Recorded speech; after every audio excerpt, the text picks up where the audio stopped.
நான் உங்கள் சவிதா கிருஷ்ணராஜ். இன்றைக்கி நம்ம பார்க்க போகிறது கேப்சிகம் கறி. அதுக்கு தேவையான பொருட்கள் கேப்சிகம், ஆனியன், வேர்க்கடலை, கடலை மாவு, மிளகாய்த்தூள், சீரகம், பூண்டு, கரம் மசாலா, தயிர், சால்ட். இப்போ எப்படி செய்கிறது நம்ம பார்க்கலாம். முதல்ல நம்ம ஸ்டவ் ஆன் பண்ணிக்கலாம்.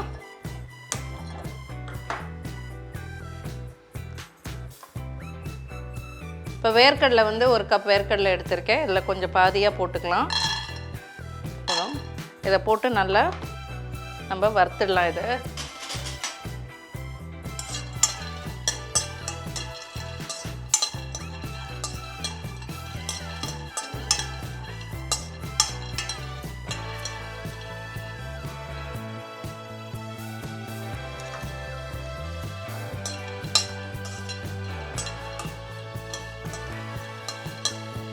இந்த குடமிளகா கறி உங்களுக்கு தேங்காய் கிடையாதுங்க. ஸோ நார்மலாக நம்ம கறி பண்ணும்போது எல்லாத்துலேயும் கொஞ்சம் தேங்காயெல்லாம் சேர்ப்போம். நம்ம தேங்காய் இல்லாமல் இதை பண்ண போகிறோம்.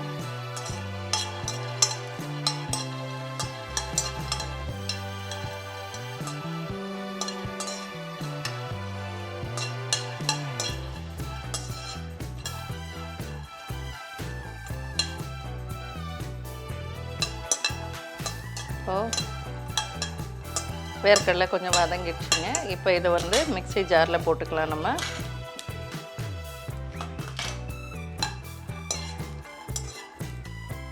ஸ்டவ் சிம் பண்ணிடலாம் கொஞ்சம்.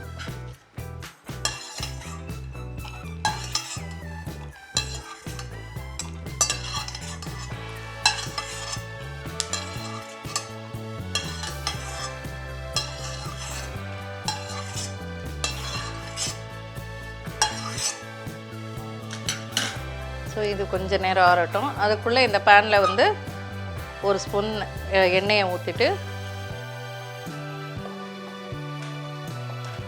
இப்போ வெங்காயத்தை முதல்ல கட் பண்ணிக்கலாம்.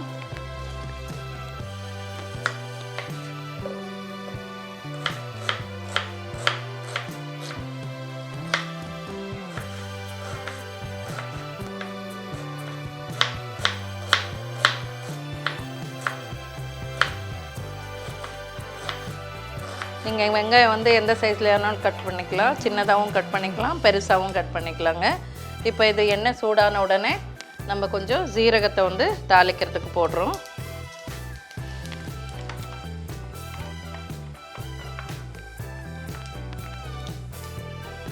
அப்புறம் இந்த கட் பண்ணி வச்சுருக்கிற வெங்காயம்,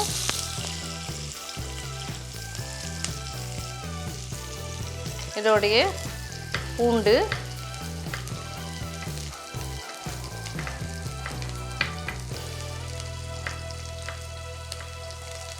பூண்டு பொடிசாக கட் பண்ணி போட்டுக்கோங்க.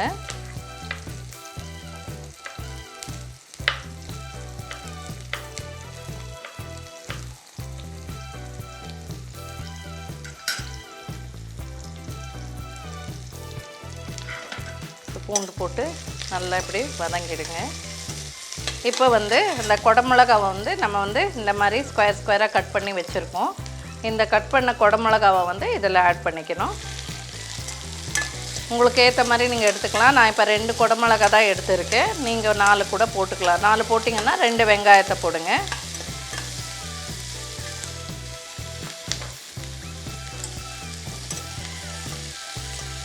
இந்த டிஷ் ஆக்சுவலாக உங்களுக்கு சப்பாத்திக்கு நல்லாயிருக்கும், கீ ரைஸுக்கு நல்லாயிருக்கும், வெஜிடபிள் ரைஸுக்கு எல்லாத்துக்குமே சைட் டிஷ்ஷாக வச்சுக்கலாங்க.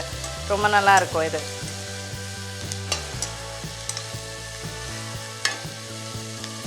ஸோ குடமிளகா வெங்காயம்லாம் ஒரு 5 நிமிஷத்தில் வெந்துடும். அது வெந்துனே இருக்கட்டும். அதுக்குள்ளே நம்ம இதோட கடலை மாவுங்க, கடலை மாவு தண்ணியில் மிக்ஸ் பண்ணி போட வேண்டாம், அப்படியே டைரெக்டாக போட்டுக்கலாம். ஸோ இதுக்கு தேவையான கடலை மாவு ஒரு 2 ஸ்பூன் போடுறேன்.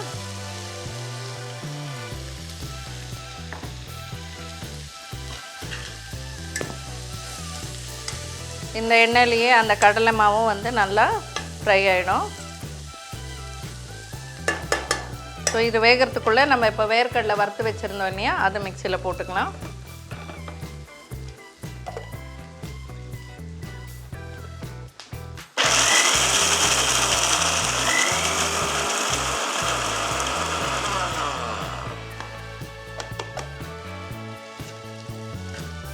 இந்த மாதிரி நைஸாக பவுடராக கன்சிஸ்டன்சியில் நம்ம இதை பவுடர் வந்து பண்ணிக்கணும். இப்போ பார்த்திங்கன்னா கொஞ்சம் குடமிளகாவும் வெங்காயம் கொஞ்சம் வதங்கியிருக்கு.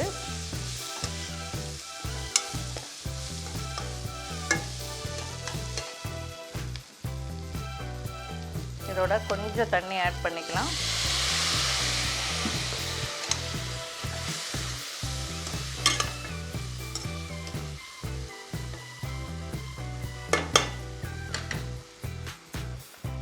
இப்போ இதுக்கு வந்து காரத்துக்கு வந்துட்டு வெறும் சில்லி பவுடர் ஒரு 1.5 ஸ்பூன் போட்டுக்கலாம்.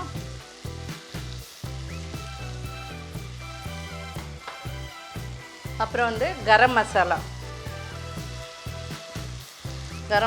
ஒரு ஸ்பூன். தேவையான உப்பு.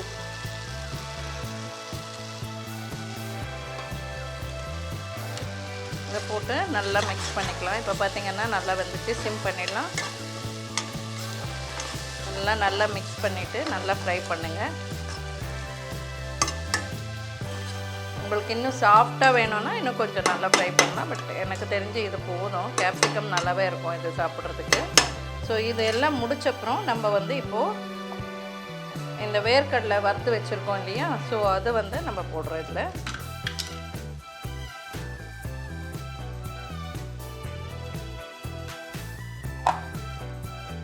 இதை போடும்போது கொஞ்சம் தண்ணி ஆட் பண்ணிக்கலாம்.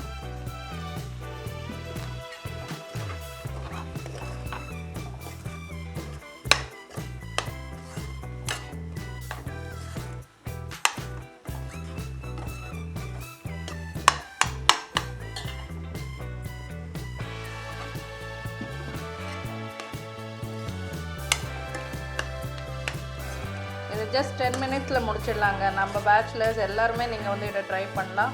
அழகாக வந்து நீங்கள் எல்லாத்துக்குமே வச்சு சாப்பிட்லாம். நான் பரோட்டா எல்லாத்துக்குமே வெறும் பரோட்டா வாங்கின்னு வந்து கூட இதை வச்சு நீங்கள் சாப்பிட்டுக்கலாம். நீங்கள் ஒரு 5 மினிட்ஸ் கொதிக்கிட்டோம்.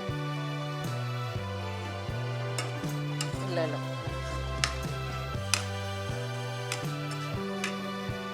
நீங்களே பார்க்கலாம். இப்போ வந்து கேப்சிகம் வந்து கொஞ்சம் பாதி வெந்திருக்கு, நல்லாவே வெந்திருக்கு.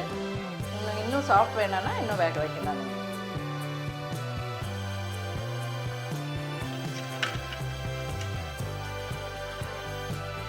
இந்த ஸ்டேஜில் உங்களுக்கு எண்ணெய் இல்லைன்னா நெய் இருந்தால் நெய் போட்டுக்கலாம், பட்டர் இருந்தால் பட்டர் போட்டுக்கலாம். நான் ஜஸ்ட் எண்ணெய் மட்டும்தான், எனக்கு பட்டர் நெய் வேண்டான்னுட்டு ஜஸ்ட் எண்ணெய் மட்டும்தான் ஒரு ஸ்பூன் 3 ஸ்பூன் போட்டுக்கிறேன்.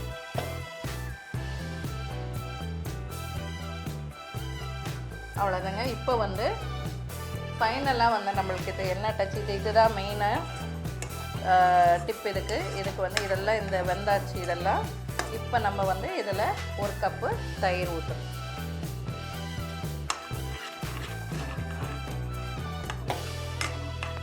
இல்லை தேங்காய் இங்கே எதுவுமே கிடையாதுங்க. இது இன்ஸ்டண்ட்டாக பண்ண வேண்டியதுதான். நீங்கள் எல்லாத்துலேயும் நீங்கள் வந்து சைட் டிஷ்ஷாக வச்சுக்கலாம்.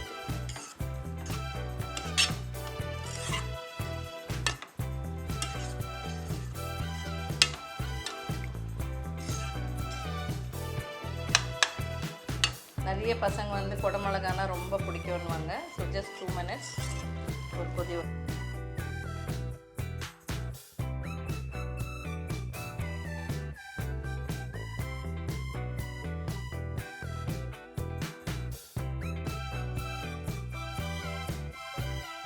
ஃபைனலாக வந்து கொத்தமல்லி வந்து ஆப்ஷனல் தான் உங்களுக்கு. ஸோ கொத்தமல்லியை போட்டு இறக்கிட வேண்டியதுதான். ஸோ இப்போ ஆஃப் பண்ணிடலாம். இந்த பவுலில் ட்ரான்ஸ்ஃபர் பண்ணிக்கலாம். இதை